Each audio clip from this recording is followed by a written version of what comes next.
Yo, yo, yo, yo, yo, Spill Your Guts podcast.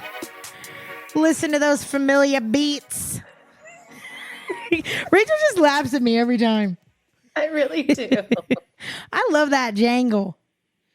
Oh my gosh. Welcome back, you guys, to another episode. What episode number is this, Jesse? You know I never know. Shit. 19? Yeah, we'll go with that. Okay. 18, just in case we're wrong. All right. So we're we're an adult. Our podcast is now an adult. Well, the new moon thing you know what? threw me off, but we're going to talk about that a little bit later. Jesse, look at you. You're so knowledgeable and learned about the moon. You must be hanging out with spiritual bitches. No comment. Bless. Oh my God, Rachel Dawn, look at your beautiful face, you angel, you cherub, you freaking beautiful human being. Hi. Listen, spring has sprung and now everything's fine. Everything we've been worried about and freaking out about for the last year, it's actually just because it was winter. Oh my God. Seasonal depression strikes again. Listen, you're not lying.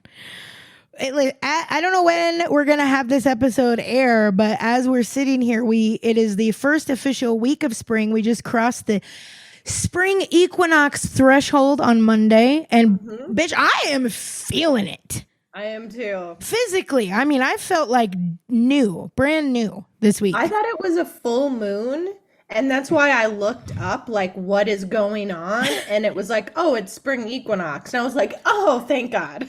Not even just a spring equinox, but back to back with the new moon that we just had the next day, which was like a big deal one. And the other, like, and of course, this is not I'm not an astrological, like, official person. So anybody out there, please forgive me and correct me. Don't work for NASA. Yeah. But we also we'll end up having 2 new moons in the sign of Aries, because we will have another new moon at the end of April, which will still be in Aries season. And that's very significant. So we'll have and a new moon, for those of you guys who are woo-woo with us, is, signifies newness, right? It's like kind of the Etch-a-Sketch shake each month we get, right? If you're following along with lunar cycles and energy and stuff, it's kind of like your new year of your month. And the spring equinox, actually, which happens every year, I think on the same day, March 20th. I think it's the same day every year.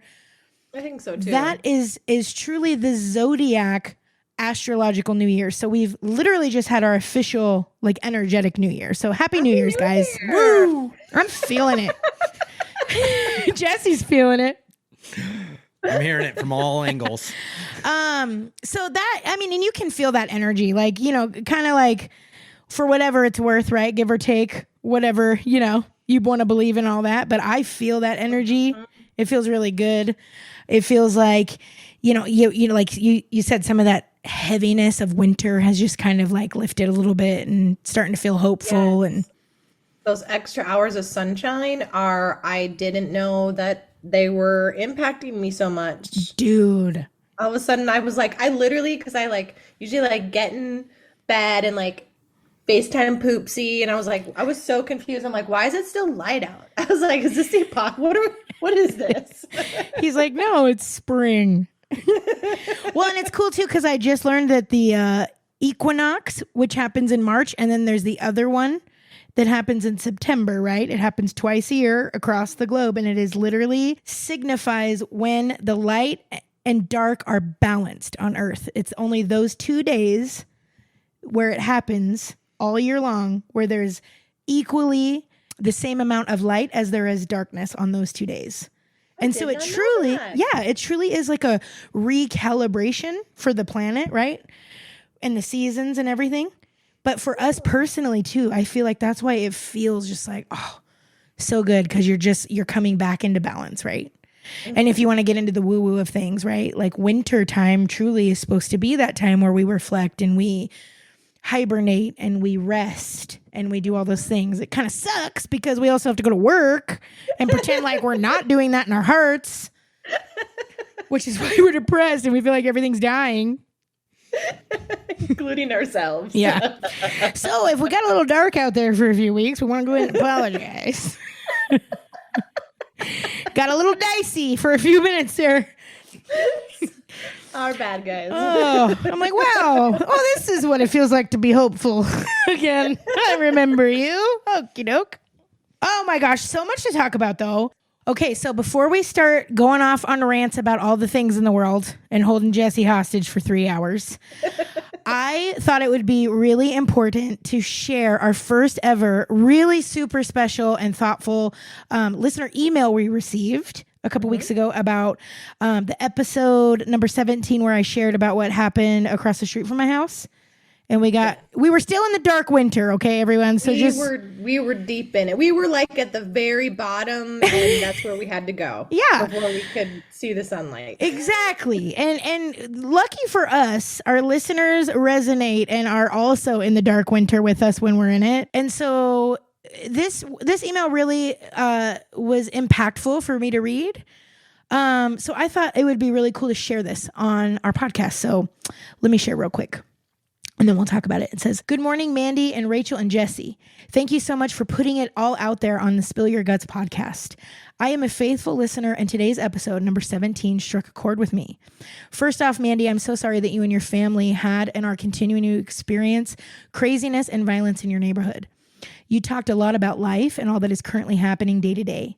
As you may know, I currently work for a law enforcement agency in a city that is considered one of the most dangerous in the nation. Although I am not a law enforcement officer, I work with hundreds of officers and support staff that are amazing and work in very tough conditions.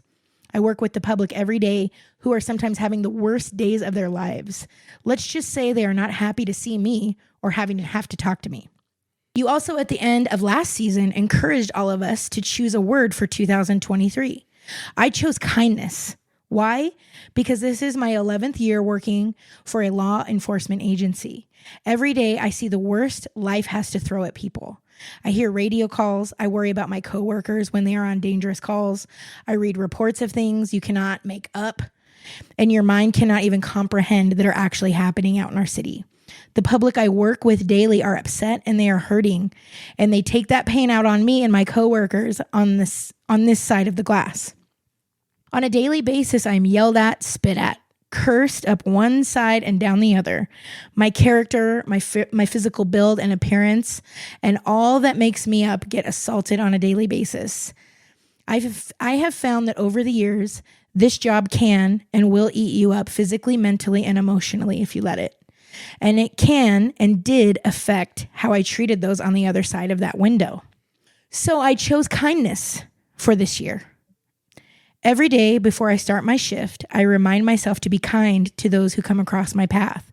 Someone even just happened to give me a little interchangeable sign for my desk that says, quote, "Stay humble, work hard, and be kind." So there it sits staring at me daily. I try to be kind and compassionate when dealing with a family member whose loved one was killed in traffic. No matter how they attack me, I can still be kind. I'm doing the work. It is difficult. My flesh wants to fire back when verbally attacked. Talk about having discipline. And I'm not even on the streets having to deal with folks face to face. The 6 inches of bulletproof glass give me a sense of safety. It may stop physical bullets, but the verbal assaults coming my way are terrible sometimes. But in spite of it all, I can still be kind. I loved your portion when you guys talked about your, quote, loud and wrong phase. I found at almost 60 years old, I can still be loud and wrong when I lose it at work and when I'm not kind. Then comes the guilt, and if the customer has to come back for whatever reason, I am often afforded the opportunity to apologize and go on from that point. So why at 60 years old do I care if someone attacks my gender, my color, my weight, my hair, or my job? The discipline for me is to watch my words and be kind. Ladies, keep on talking, keep on processing, and keep on being real. Love to you both. I'm getting emotional because this person, especially the loud and wrong and kindness themes, when we were coming out of 2020 and we were rolling back into like retreats, and she attended one. Mm-hmm. And when you told me that she like worked with police, I had a visceral reaction. Right. because I had a lot of beef and all sorts of stuff stored up coming out of 2020. Yes. And that I had not worked through. And I was already had like a chip on my shoulder about it. And so coming in, even though I knew like you don't associate with people that I like, there's no one that you are friends with that I don't like. You know what I mean? Yeah. Like, so I could have made all these other assumptions, right? And after hearing her point of view, I was just like, oh, I've been so loud and wrong. So loud and wrong. Like I even just got goosebumps talking about it because I didn't have empathy. I wasn't looking at anything from a different point of view. I wasn't choosing kindness for sure. And that was kind of like a big push in the healing direction. Yeah. Around that. Yeah. And so just when this email, I was just like, it was just a reminder Yeah. again. Yeah. Well, because it doesn't change necessarily some of the things that, I know that you and I both very strongly believe, right? It doesn't change some of those things that would have caused you, a little further back, before all the healing you've done to like kind of hang on to some like, judgments or whatever that would keep you safe from, a conversation or having to interact with somebody that would, But wow, to get that perspective and have it come in so gently and differently than you'd expect, right? Is just how you'd hope somebody from like the other side would be willing to approach some of the things that we feel so strongly about. Do you know what I mean? And so I totally hear you. And I'm so grateful because it's kind of cool. Especially sometimes, look, when we get on here and we talk about stuff and we like literally spill our guts, it's easy to, on my drive home, be like, what the hell? What did I just say? That's going to be on the internet. I do, you guys already know me. I do a full spin of like regret. I try to like tell Jesse every week to edit everything I've said and he just will not. She really does.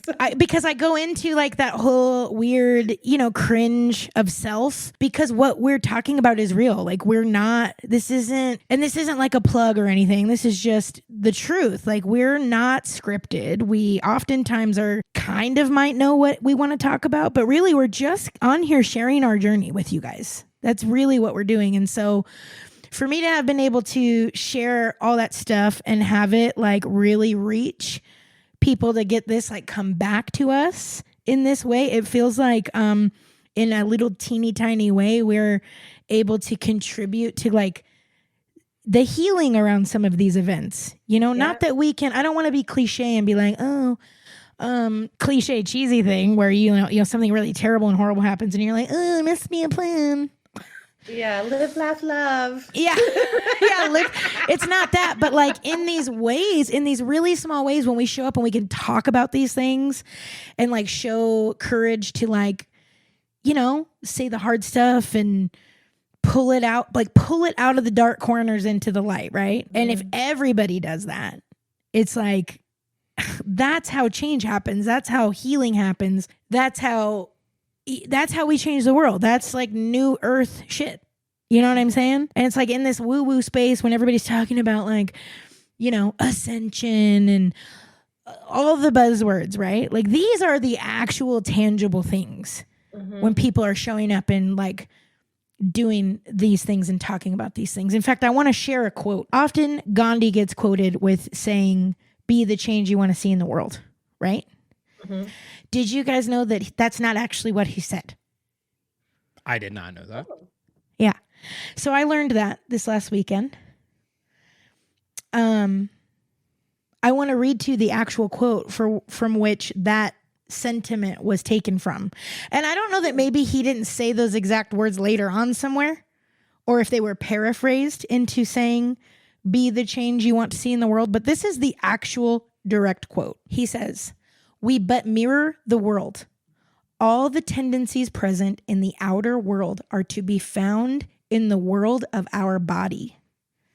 If we could change ourselves, the tendencies in the world would also change.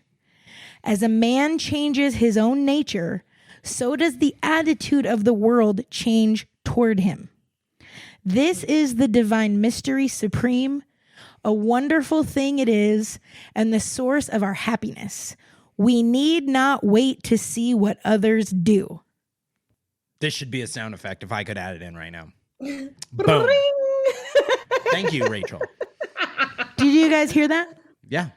I might even have to read it again, to be honest. Do you guys mind? I'm going to read it one more time. Out. I really, and everybody listening along with us, really kind of, if you're driving right now, obviously don't, but like really kind of, I want you to really listen to this. Don't close your eyes and listen to this. Yes. If you're driving. Thank you. Disclaimer. But truly, I really want you to hear this. It's just like impacted me so much. I haven't been able to stop thinking about it. It says, we but mirror the world. Like our lives, our existence, we're mirroring the world. All the tendencies present in the outer world are to be found in the world of our body. If we could change ourselves, the tendencies in the world would also change.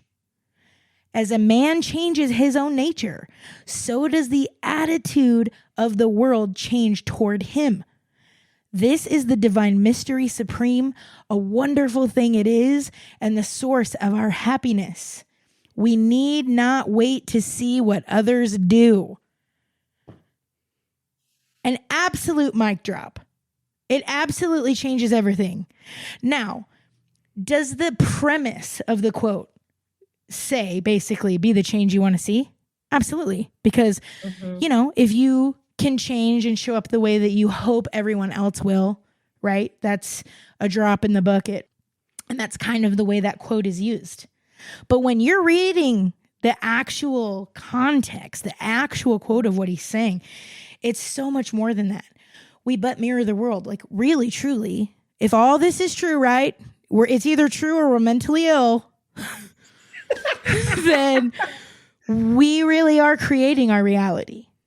And our world is just mirroring back to us the tendencies that are present in our own bodies. Hello? Do you guys hear that?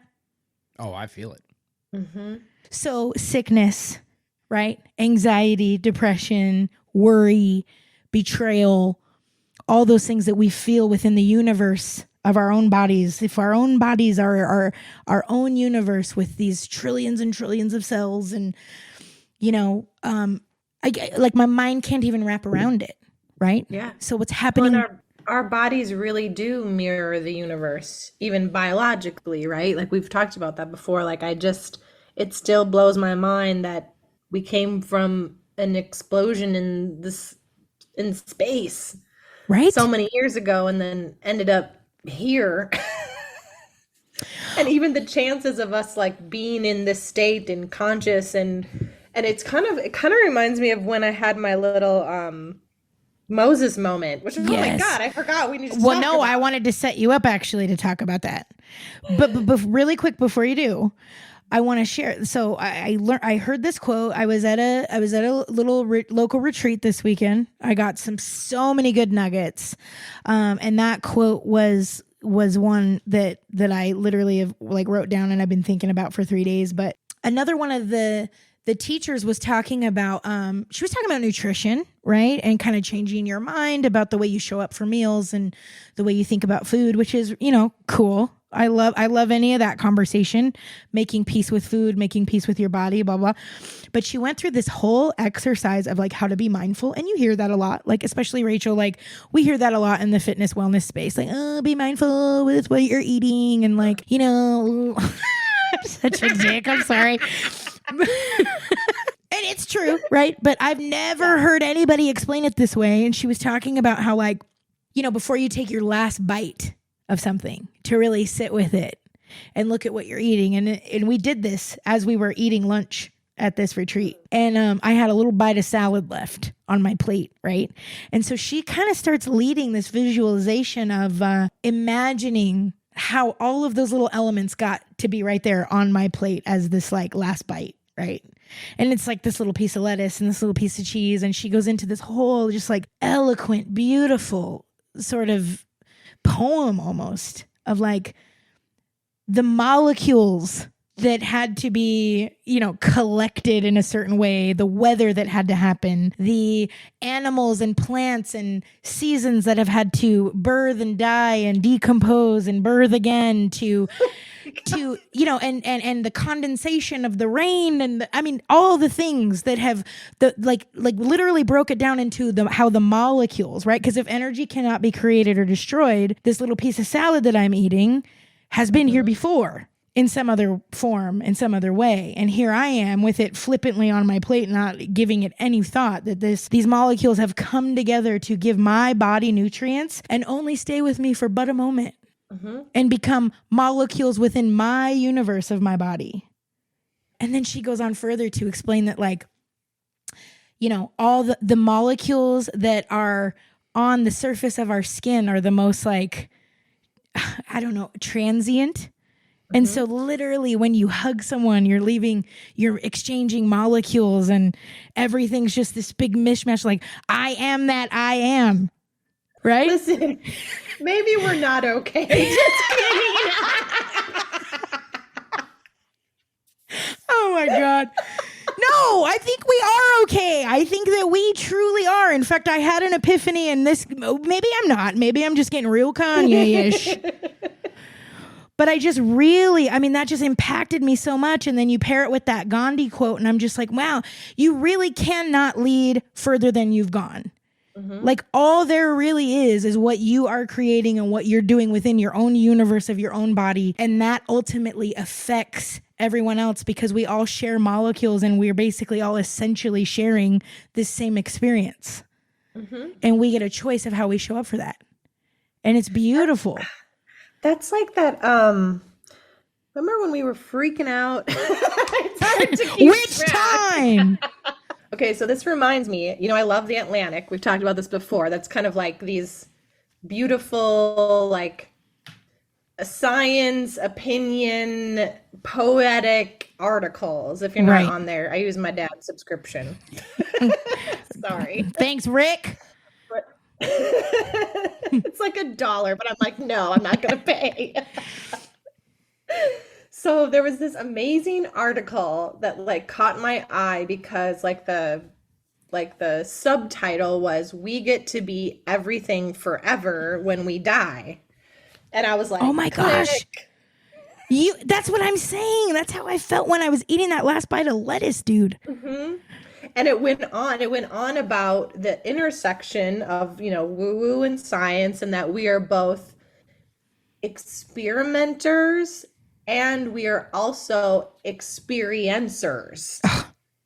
Whoa. And so thinking about how we're connected to the stars, and that so therefore we've been connected literally to generations of people, past, present, and future. And so because of that, it ends with this beautiful line where the writer says, "I don't believe in miracles, but I do believe in the miraculous." Oh, it's so good. I gotta find it and I'll share it. It's just dude, yes, this is exactly what I'm saying. And I think that it kind of blew my mind because, especially kind of being in another life from church culture. And, you have the practice, the reverent, observance of praying before you eat. That's, supposed to include this kind of awe and gratitude, right? And I think that as with everything in life, when you kind of take things for granted, and you don't think about things like that in that way each time. And I just was so impacted by that. If you really thought about everything you ate in that way, do you know what I mean? It would just changes what you're even hungry for necessarily. Yes. Now I'm thinking well, I'm not really interested in eating food that isn't going to feel that way to me. I want I want dinosaur molecules, bitch. I'm trying to eat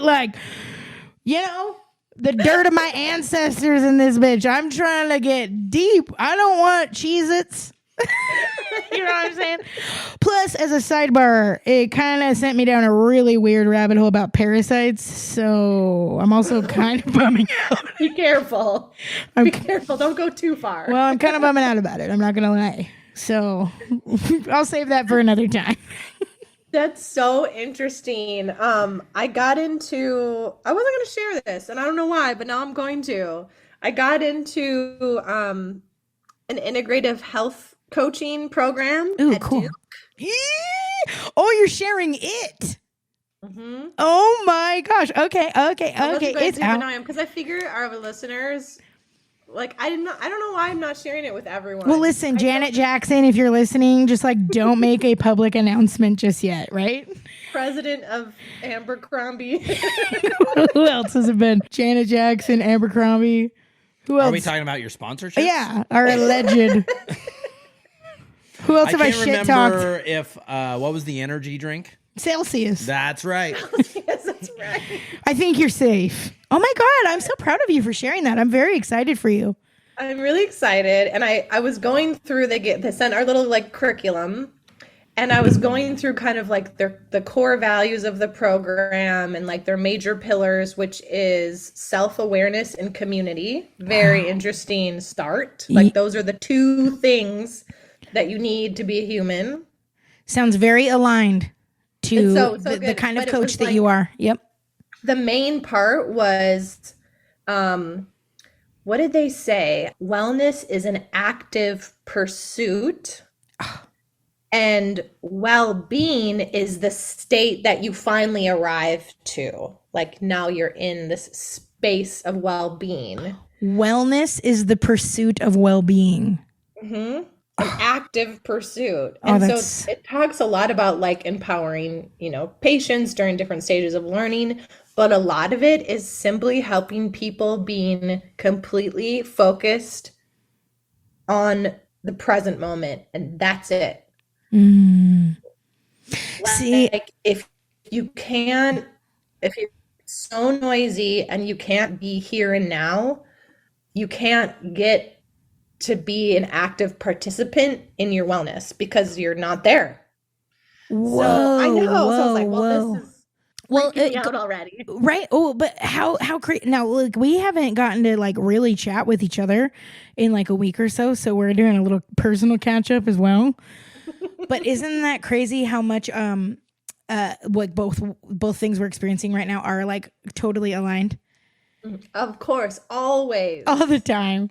Well, I was so excited. In fact, I kind of waited until we were going to record the podcast to share that little nugget with you because I wanted to share it with our listeners. Mm-hmm. But more importantly, because it really kind of made that theme we've been talking about for the past few weeks about like, I am that I am, right? Mm-hmm. And that like bigger, like how we're all connected in that whole thing. And I wanted to put you on the spot a little bit and ask if you'd be comfortable sharing about your experience on the mountain. Yes. Okay. Rachel's experience on the mountain. Bless. Here's our disclaimer. I feel like Mandi in general, like hears, we call them downloads, but she hears like messages. I don't. I might like dream about things that happen, or sometimes I think it's psychic, and sometimes I think it's just like I learn to observe behavior so I can predict what's going to happen. Mm-hmm. So what I'm about to tell you is like, this does not happen to me. And when it did, it was very alarming for me because I'm not getting talked to all the time. Okay. Well, and it's questionable what I'm experiencing. Okay.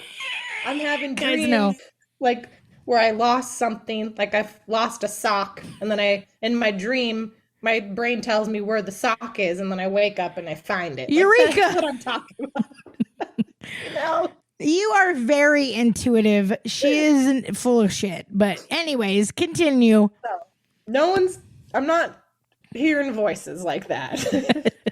But here we are. So I went on this great hike out in the middle of nowhere, actually fairly close to my house. I was the only one on the trail. It was a beautiful day. I was hiking through the canyon. It's Fossil Canyon, so it's also like just an entertaining hike. Like you hike along and you see like a shell fossil. That's or what like, hiking people cool. always say. Mm-hmm. Super entertaining, I bet. Super short. No incline? It was 3 miles round trip. Yeah, I'm sure. Famous last words. Just saying. Andy loves to hike. Hikers are liars. So I'm strolling through the canyon, having a great time. It kind of dead ends, and I'm on my way back. And I'm like, you know what? No one's out here. I need to just sit and like just take this in for a minute. And it was so quiet, like that, almost like a little disturbingly quiet, like no birds, because it's in a canyon too, like no wind, no rustling, like completely quiet. So that took me a minute because I was like, all right, it's too quiet. I can't sit here. I can't do this. You felt so exposed. Yes. And I don't like sitting and meditating and being quiet. Like my meditation is the hike. Right. But I'm trying new things. Okay. Oh, see, look at you. Here we are. So I'm sitting on this rock and just closing my eyes.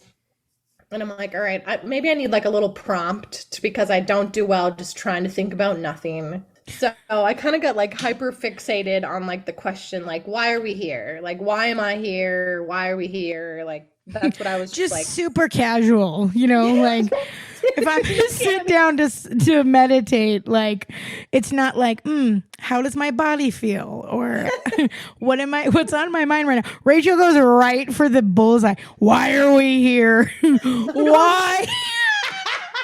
Why do human beings exist? If I'm going to sit here and talk to some spirit, I demand to know this answer. Demand. So do tell. And listen, it was a beautiful day. And then when I tell you, like, I'm telling you, this doesn't happen to me. That's why I was freaking out and I almost feel a little uncomfortable sharing it. But like the wind picks up through the canyon, like enough where I had to like put my hood up and like hunker down for a minute because I was like, oh shit. Just like all of a sudden out of nowhere. Yeah. I'm not from here. I don't know what to do. Like, like I was panicking. But I'm not from here. Okay, wait. I'm going to pause your story for a second because, okay, Miss fucking Minnesota, USA. Yeah, it doesn't feel good when you're not in your native territory and the environment around you is not your common native environment. I want to remind everybody listening that this BZ made fun of me because at the Point Retreat in 2020, they released, listen, I'm from Nevada. Do you guys understand? I'm from Northern Nevada. We have literally forest fires every year. It's just a part of summer. You just like expect to like have your eyeballs stung for months because of, and these bitches are out here releasing lanterns. Just willy-nilly, like lanterns on actual fire. Jesse, please connect with me and agree with me as a fellow Nevadan right now. It was insane. I was literally in peril. I didn't know what to do. These bitches releasing lanterns into the wind, and one of them got stuck in a tree. This was in Nevada? No, this was in Minnesota at the Point Retreat. Gotcha. And I am telling you, I started freaking out. I was like, oh my God, how long will it take for paramedics and firemen to get here? I literally was trying to like grab cupfuls of water from the lake to like hoist in the air, and they died laughing at me because I was certain we had just burnt down the northern forest of Minnesota. And it isn't so funny now, is it? But literally, Mandi was taking like a red Solo cup and trying to like put out a tree fire. Some people would say I was a hero. Can't take the desert out of the girl, I guess. Don't you let me down, Nevadans. Listen. We were dying. They were just sitting there casual. I'm like, it is still on fire. They're like, it'll blow out. Everything's wet. I'm like, give it a minute. It's superhuman. I was shook. I thought we were, I was like, dude, there it goes. We'll never be invited back. We just burnt the place down. So anyway, back to you feeling uncomfortable in the desert with your Minnesota lineage. Oh my God. Well, it's like, I don't know. I was like, is this a flash flood? What does that even mean? Does it have to be raining? Right. And then, meanwhile, I was also still waiting for this answer that I sat and she's like, I demand, and here comes a gust of wind. Oh my God, I love this. Okay. All right, Moses, what happened next? It's just crazy wind, and I'm just like hunkered down for a minute, and then I hear it's not my own, like, because when you talk in your head, it's you know your voice. Mm-hmm. And it literally said, maybe because I was demanding, now that I think about it, rude. It was like, it said, why are you so obsessed with knowing why you're here? Like, why do you care? And if you keep questioning your existence, instead of getting to work, we're going to keep sending you back here. Like, it threatened me back. Whoa. So I had this moment where I was like, it kind of went back to what we talked about. I can't remember, maybe last episode, about like maybe the asking the questions in the journey, but like I just had a moment where I was like being threatened by the universe that I'm gonna have to keep coming back to this stupid planet. Honestly, I love that, because that's the only answer you would respect. Yeah. You know what I mean? If I didn't get to work, and literally I went home, and in my email, because I had been put on Duke's wait list for a year, and I was just like, forget it. Right. And Totally. it was like, hey, your name came up to the top, try reapplying. And I was like, well, I don't want to have to keep coming back here, so I might as well apply. And then I got in. So tell me, so on our shared notes, which we talked about on our last episode, so we'll have to end with a couple of our rando ideas. But on our podcast notes, like, to your point about like, being on the mountain, having that experience, right? And then since you shared this, right? You put, no one talks about the sheer anxiety it takes to go all in on yourself and leave comfort behind. So you said that, like, so you, as your friend in the front row of your life, cheering and eating popcorn loudly, right? It's like, I get to see you have this like experience, right? And then you're moved right into the next few weeks of like this new thing kind of unfolding on your lap. And do you think that experience, realizing that you had to let go of demanding why you're here, kind of put you in the position to actually get to work and get on this path? Like, how do you think the two are connected? I think that's exactly it, because in turn, I had to go to a lot of other people and projects and things and tell them no and goodbye. Yeah. And that was really, really hard and super, super scary. Mm-hmm. Because I feel like I'm about to take like the next big step, and I have this idea of what I want it to be. But it's really scary, especially when you're on your own, like financially, like it's just you, right? And so I am someone, unfortunately, who has to put pressure on themselves and put myself in like no lose scenarios in order to act. Some people like, just, I don't know, do people just not do that? Because it's like so annoying. This is why we're friends. Listen, who are you talking to? I had to get put in a whole ass factory to surrender and accept that, like, my life was changing directions. They're like, oh, you're not going to listen. Cool. We're going to put you over here. Here's some steel-toed boots. We'll see you in about a year. And I just like realized this week, I was like, God, I just feel I didn't know if anxious was the right word, but I felt just so uncomfortable because I started putting things down in paper and committing to them in my mind. And like, if I've like set, there's a set, not a small list, but like a little list of things that I've been saying that I was going to do for a really long time and just unable to act. And now I am, and it's terrifying. And when I just said I am, I just had that Moses moment, because when I was in the canyon, I was like, I don't think about religion or anything, but I was like, oh, fuck. You're all Mandi. Mandi's story. It's all here.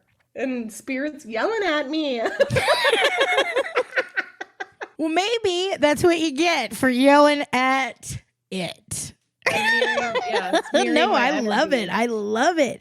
So for those of us who are inspired by you going all in on yourself, because I can relate to that, and there's things that I've had put on the back burner, and now that you're even saying that, I feel a little convicted, because it's like, were they really put on the back burner, or am I finding ways to self-sabotage myself to kind of like maintain some weird semblance of control? Right? Which I have. Comfort. Yeah. I love comfort. Yeah. So now on the other side of that big step, right? The big step that we're all afraid to take, that we know we need to. We know that like the freedom and the exciting thing and the dreams are on the other side of the big scary step. How do you feel now? Are things falling apart? Are all your fears coming true? It just like all sorts of doors and connections and opportunities are opening. And part of it is because of how I've like reframed my thinking. Mm-hmm. Like if I have this vision of where I want to go, it's like, what's that thing where when you look for white cars, all you see is white cars, or whatever it is? Yes. And so like, I don't know the actual term, but I know what you're talking about. Yes. Yeah. I was in like this summit, and it was this panel, and there was a doctor on there just preaching about preventative health and like all that. Like, I was just like, yes, this fucking guy gets it. And you could message him virtually, like through the app. And so I sent him a message. I had all these questions because I really have this idea of how to partner with physicians. Like if the diagnosis is obesity, then part of their wellness plan, their active pursuit, should include a coach. And he was talking about the importance of that, but I didn't like, no one can crack that code. Yeah. So many people have tried to like partner up. And so I messaged him about how would you suggest I go about reaching these physicians and saying like, refer them out. Like in addition to what you prescribe, let's partner up, because like the health coaching thing it's patient centric, like no matter what. Right. That's what the thing is. Gosh, how exciting. He messaged me back. No way. He messaged me back with all these ideas and how to write a proposal and like all this stuff. And if I wouldn't have taken that, I would have just been like, oh, that was a cool presentation, and moved on. So like, there's just all these little things that are like just now starting to roll in. Oh my God. Wands, girl. Bringing wands to the sword fight. Yeah. So I gave Rachel a little birthday. It was her birthday. I think last time we recorded, it was about to be your birthday, and now we're on the other side of your birthday portal. Happy birthday. That's okay. I gave her a little birthday reading, and the summary of her reading was she's going to be taking wands to a sword fight. That was what I heard. And for those of you guys who remember when I talked about a little breakdown of like using tarot as a tool, the wand energy really represents like fire energy, which is actually the energy we're in right now. This new moon that Jesse keeps talking about. It's Aries. We're in Aries energy right now. And it's like the astrological new year, right? Starts with fire energy, which is passion, ideas, like literally the spark of something new. That's why spring feels this way, right? It's literally everything that was dead and buried is now going to start to shoot up from the earth and become the molecules that we, interact with. And now it kind of feels like everybody's got a little fire under their ass to like, get stuff done and like get back to work, right? Get back to your passion. And I thought it was really cool because in your reading, it was all this wands. And then there was one sword, right? Mm-hmm. And the sword in the tarot, it represents air energy, which is like in your mind, your thoughts, your thought life, your, communication. And sometimes the swords can also represent like obstacles, challenges. And in the position that the sword fell in her reading, it was like in her physical world. So it kind of represented this new chapter, going to school and having to study and like, but here she was, this one sword, and it was surrounded by all these wands. And I heard, you're taking wands to a sword fight. And we both almost passed out and died because it was like so good. And it was very exciting. I'm so excited and so, so proud of you because you are the coach that we need out there. You guys, she's sliding into doctors' DMs. That's kind of a big deal. It's a big ass deal. That's kind of a big deal. It's a big deal. I want to wrap this up. I want to come back to this planet. She said, I ain't coming back. I want to wrap this up because we got to wrap this up this time. I don't want to hold you guys hostage. We got so much more to talk about next week, so stay tuned. But I will say that for me, the wrap up of this this sort of winter, this cold hard winter I've been in, brought some gifts as well, right? I listened to, her just passionately talk about molecules, and I was all on fire. And then I heard that Gandhi quote and I was like, everything's just like making sense to me. And I realized that like all these things that have been really hard for me to like digest, these like things that seem so unfair, so out of balance, right?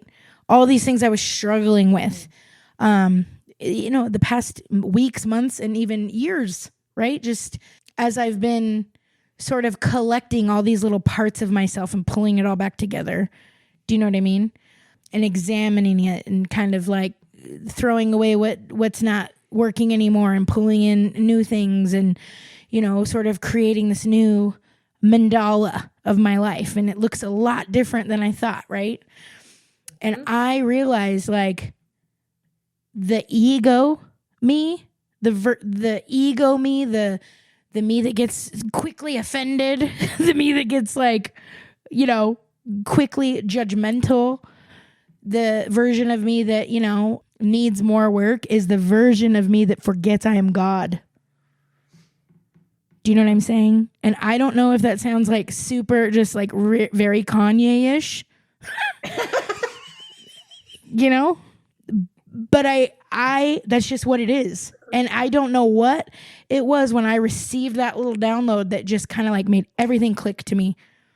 Like the me that feels unqualified, the me that feels like I am not enough to, have anything to say about anything because I'm just a ... is not true. That is coming from the version of me that has forgotten that I am. And if we can just hang on to that bitch, hang on to your asses, hang on to your wands. We're going to need them. Hide your kids, hide your wives. And before we wrap this up, I do want to thank that audience member for writing that email, because that, even though it's just one email, that was an effective. I'm just so appreciative that they're getting the effect from this podcast that they are.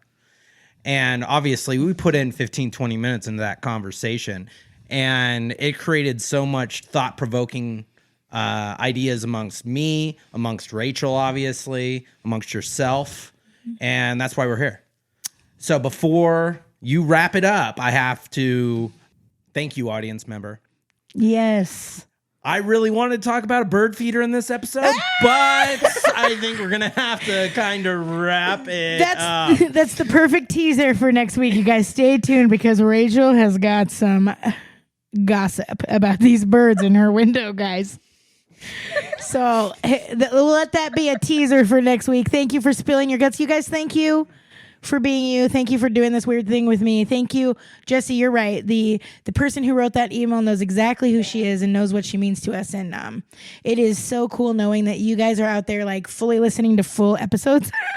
And just FYI, Rachel and Mandi do read the emails. We do. So they are very invested in this process. So do not feel like you cannot write something and it'll be ignored, because hopefully this shows how invested the two people I work with are in this process. God, Jesse, love with you. I'm here for the salesmanship. Okay, 1, 2, 3, we out. Mic drop. See you next week.